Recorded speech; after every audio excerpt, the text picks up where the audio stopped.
যেখানে আমার জীবনটা নতুন করে শুরু হলো, জীবনের অধ্যায় নতুন করে পাঠ হলো, সেখানে আর কি চাই। আমার এইটা নার্সিংহোম ছিল, যেখানে আমি 3 বছর জব করেছিলাম।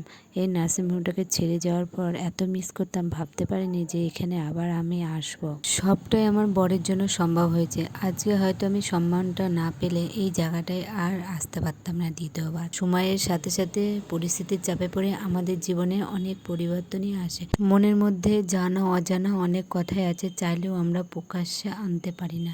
এক জীবনে যে সব কিছু পাওয়া যায় না, সেটা আমি বুঝে গেছি। কিছু পেতে গেলে কিছু হারাতে হয়। কথায় আছে না, যার শেষ ভালো তার সব ভালো। ভগবান আমার সাথে সর্বক্ষণ আছে, তাই এত কষ্ট দুঃখ মধ্যে দিয়েও আমি সর্বক্ষণ হেসে যাওয়ার চেষ্টা করি। আজ শুভ অক্ষয় তৃতীয়া, তাই দ্বিতীয়বারের মতো এই নার্সিংহোমে আমার আগমন।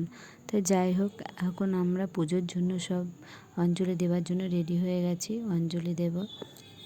নম শ্রী হরি লক্ষ্মী নারায়ণের চরণে নম।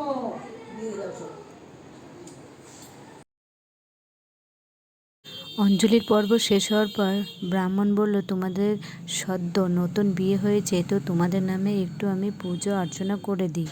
তো বাউনটাই আমাদের নামে একটু পুজো করে আশীর্বাদ করছে আমাদের, যাতে আমাদের দাম্পত্য জীবন সুখের হয়, সারা জীবন সুখে শান্তিতে আমরা এইভাবে একসাথে থাকতে পারি দুইজন।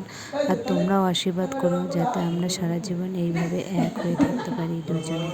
পুজো শেষ হওয়ার পর যে চাল প্রসাদটা ছিল সেটাই আমি মাখবো বলে রেডি হচ্ছি। আমি মাখামাখি শুরু করে দিয়েছি, এবার সবাইকে প্রসাদ দেব।